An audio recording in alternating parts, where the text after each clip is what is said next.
Често за мен е, че именно аз съм една от избраните да участвам в тези. И за нас ще може да имате диалог с вас, да. Родена съм в 1962 година и съвсем логично е да се предположи, че съм съвременник на последната революция 1989 година и на прехода към демокрация. Това съм преживяла.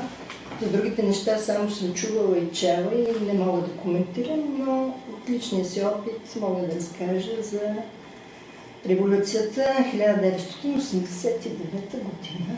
Точно в деня, в който съобщиха, че на пленум на Политбюро другари Тодор Живков всъщност се отказал доброволно, ако може така да се каже, от функциите си и е подал оставката си. Аз не съм присъствала на излъчването. Всъщност това заседание на Политбюро не е било излъчвано официално, но информацията за него се разпространила с светкавична бързина и на другия ден страната осъмна с огромни опашки пред реповете, всички искаха да научат новината, всички се вълнуваха от това нещо. Аз много добре спомням този момент. Бях на работа тогава, учителка в математическа гимназия, където учат изключително интелигентни, разбрани, така добри, съвестни деца, които за моя голяма изненада, отивайки на работа по обяд, те ме чакаха на двора. Представете си колко много са били развълнувани. Аз много така се очудих, защо целият клас ме среща на двора, като те трябва да са в класните стаи, винаги са били в класните стаи. Но това, което те ми казаха, те бръмчаха като кошо около мене, но обиколиха ми казаха другар, защото аз тогава бях другарка, задължително обращение към всички учители по това време и въобще в общението, в комуникацията официално това беше обращението. Другарко, вие знаете ли, че Тодор Живков е паднал? Точно тая дума използваха лицата. Аз много се очудих, съм чула такова нещо, даже така леко ги е стреснато ги погледнах, защото тогава по това време нямаше как да се коментира такива неща. Казвам, вие сигурни сте да не е някой виц. Дори така го приеха като шега някаква. Те ми казаха, не, съвсем сериозно започнаха да ми обясняват. Ми казвам, вие откъде знаете? Не, сигурно е това. Ще се смени системата, вече няма да бъде социализъм. Аз в първия момент не знаех, честно казвам, не знаех как да реагирам. Моята задача беше тогава да ги вкарам в клас, в час и да седнем, да си говорим. Те бяха много развълнувани, не проведохме никакъв час. Те искаха те също като вас искаха да знаят какво ще следва от тук нататък. Мен беше малко трудно да отговоря на тия развълнувани въпроси, на тия млади хора. Но така, живяхме в това време, видяхме. Аз съм човек, който е живял двете времена и вододелния момент съм го преживяла също. Това е конкретно за този момент, който ме завари доста неподготвена да отговарям на техните въпроси. Да, тук могат да се разкажат много истории. Аз дори съм ви приготвила някои неща да ви покажа, защото за вас, по-младите и не познаващи тази епоха, това време, сигурно е много интересно да слушате такива истории. Така, в няколко отношения мога да кажа, примерно като дете, аз се разбира се, като всички момиченци си играех с кукли. Искам да ви покажа една от куклите, които представете си в какво състояние ето я. Това е куклата, донесена ми от мама от ГДР. Тогава съществуваща. Аз просто не си играех с нея, защото това беше много специална кукла. Аз едва ли не я докосвах, защото просто си я гледах. Това беше кукла от някакъв друг свят. ГДР, Германската демократична република, все пак социализъм, но беше тогава витрината на социализма. И даже много се гордех с това, че мама е ходила в ГДР. И ми я донесла тази кукла, защото в България просто не беше възможно да си купят такива кукли. Ето, представете си колко години, в какво състояние, още си я пазя. Освен това, имах неимоверното щастие да бъда приета в немска езикова гимназия. По това време смесена гимназия за немски език Ернст Елман, град Ловеч. И да уча там 5 години, така наречената Бастилия на времето. Чували сте за Бастилията, знаете за какво става въпрос. И в това време също така остави доста голям отпечатък в мен, вече в по-младежките ми години.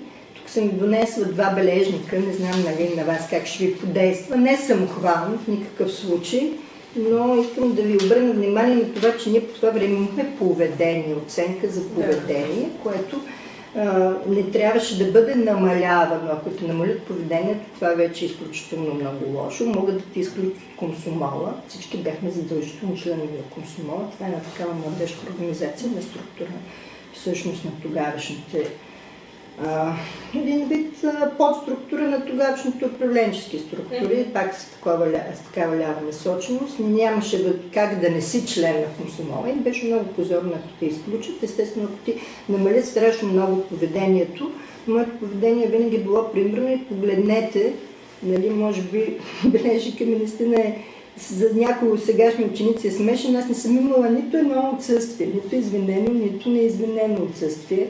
За нас беше невъзможно и немислимо да избягаме от час. Не, че не ми се искало тогава. Просто системата беше такава много строго в Ловеч се процедираше. Ние бяхме с униформи. Това на вас също малко ви е странно. С едни такива, бих казала, не много приятни сини престилки с бели екички, които задължително трябваше да ги носим. И ние като млади момичета естествено съпротивяхме, като единственото украшение, което можехме да си направим е да си сплетем някаква по-такава якичка. Карахме бабите си, аз спомням, че баба ми изплете една якичка на една кука дентелена такава и за мен това беше някакво супер украшение и страшно много се гордеех. Във връзка с тия престилки една ученичка си подкаси престилката и си сложи цип на престилката. Това беше нещо нечувано и невиждано за уния времена. Беше извикана майка и пред директора, беше проведено едно разследване, как така, защо така, било гавра с училищната униформа и така нататък. Много строго беше, живеехме в пансион. Въобще не съм си помислила за такива свободи и волности, понеже аз продължавам да работя в системата на образованието, естествено, че имам поглед върху всички тия неща. Тези неща, които се случват днес в българското образование и с нашите млади хора, просто тогава и през уми не минаваха, че могат да ни се случат. Естествено, че ние сме били млади като вас, искало ни се да отидем на дискотека, искало ни се и да пушим, разбира се, но просто беше невъзможно. Такъв беше редът, такъв беше порядъка, но също една случка от уния времена, които така много ме накара да се замисля върху нещата, които ни се представят в една такава обвивка, която ние задължително трябваше да повярваме и задължително трябваше да бъдем вкарани в тези релси, в тази обвивка, в тази кутия, бих казала, ако ми разрешите да използвам, нали? Където там всичко е меко, удобно, така изглежда отстрани, но всъщност ние сме затворени, да, неднообразно, да кажем познато ни, безопасно, но ние сме затворени без глътка свобода. Може би сте гледали култовия филм вчера. Той е сниман по действителен случай в нашата гимназия. Владо Даверов, автора на романа, по който е сниман филм, е учил в нашата гимназия и аз ви препоръчвам да го гледате и то нееднократно, за да видите за какво става въпрос. Там много нагледно е показано и всичко е едно към едно. Нали? Просто наистина са били такива обстоятелствата.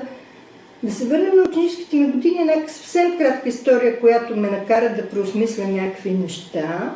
Когато бях в 10-ти клас, моят любим учител, между другото, немец от ГДР, имахме много учители от ГДР, понеже аз бях решила вече твърдо, че ще се занимавам с немски език и ще следвам немска филология. Та моят любим учител по немски език, на който аз вярвах безрезервно и не можех да си представя, че той е способен на нещо нечестно и несправедливо. Той като председател партиен партайгеносе, даже се казва на немски, партиен отговорник на групата на немските учители, той беше написал една докладна записка за един негов колега. Беше изпратил в ГДР-то тогава и беше така много очернил колегата си, по такъв нелицеприятен начин, че се наложи да го отзоват въпросния учител, въпросния колега. И ние бяхме не много малки, за да преценим обстановката. Слушахме какво се говори между нас. В учителските среди, даже ние чувахме какво говорят и нашите учители, че това е абсолютно безумен акт на докладване, на такава, да кажем, даже се говореше това, не се знае, защото не може да се докаже, че Херкунт бил агент на Щази и какво не свързваше се тогава. Тези неща се говориха под сурдинка. Ние много не искахме така да ги разпространяваме, но така се говореше тогава, че той умишлено го е очернил. Но това, което видяхме, потресе, защото макар и в уния времена, където тия неща не можеха да се обсъждат, и щом така е казано, така е, толкова много обичаха учениците своя учител, който беше отзован, че за първи път в моето детство и в моето юношество те направиха делегации. Може да си представите, говоря, аз съм завършила 81 година, значи това става 80, 79, 80 година. Едни млади хора като вас, те се дигат и отиват в София, в посолството. И залъчи се група, която отива там, събраха се подписи, говорим за уния времена, което това беше немислимо, не е като сега всеки ден могат да се правят най-различни подписки. Те отидоха да се молят да доказват с доказателства, че това не е вярно, че не, техният любим учител е очернен. Но особено на 11 клас му оставиха 2 месеца до завършването на годината, че те си го искат, че те държат, че те го... И въпреки всичко той беше отзован. И беше, но с такива почести беше изпратен. За първи път съм видяла също и цял випуск ученици, това са много деца, да отидоха да го изпратят, да го едва не със сълзи на очи плакаха. Непосредствено след промените, значи 89-та година, 62-та, аз съм родена, може да направите така една проста сметка на колко години съм била.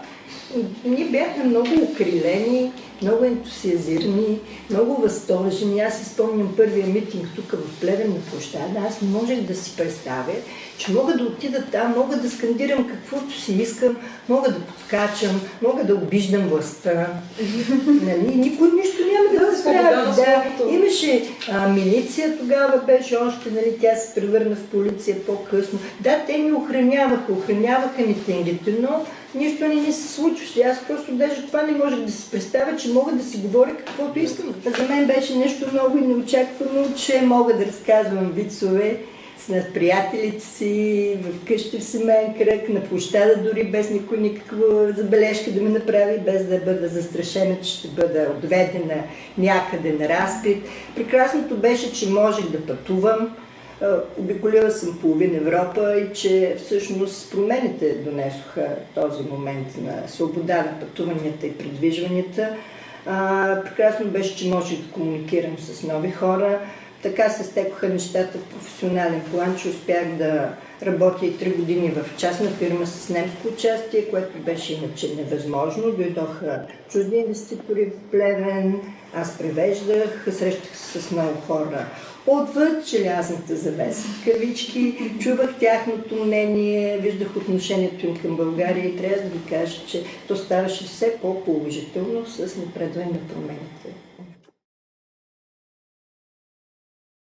Ами, какво да ви кажа? Естествено, че отрицателно няма как да бъде и друго, тъй като аз съм творец, който се опитва чрез стиховете си да направи хората по-добри, да покаже, че хората са еднакви в чувствата си, в мислите си, независимо от цвета на кожата си, независимо дори от религиозните си убеждения, така че не мога по никакъв начин да толерирам тези псевдонационалисти и тези хора, които умишлено подклаждат тази расова омраза, защото ние години наред сме живяли мирно и хубаво в България с много етнически групи и сме се разбирали много добре, не се е стигало до никакви сблъсъци и смятам, че трябва да вървим нататък. Плевен е любимия ми град, естествено, винаги съм се представила, че ще се върна и ще живея тук и съм много щастлива, че съм си тук. Това, което много ме тревожи и ме притеснява, е, че Плевен се обезлюдява с страхотни темпове. Вие сте го забелязали. Понякога си мисля, че като дойдат празници, това сме ние, цял Плевен се събира на площада и това е много жалко. Много мои приятели заминаха за граница да си търсят късметата. Ми се иска по някакъв начин в Плевен така да се стекат нещата, че да се привлекат млади хора, които да останат в този град. Дистанцирано казвам, за съжаление, защото знаех колко ентусиазирана бях в началото. Сега се изживявам по-скоро като наблюдател на политическите процеси. Опитвам се да ги анализирам, но под сурдинка и само за себе си. Мога да ви отговоря, все пак да включим и поезията с едно кратко 4 стиша. Не е мое, един поет, който много уважавам, казва се Илко Илиев и то започва така.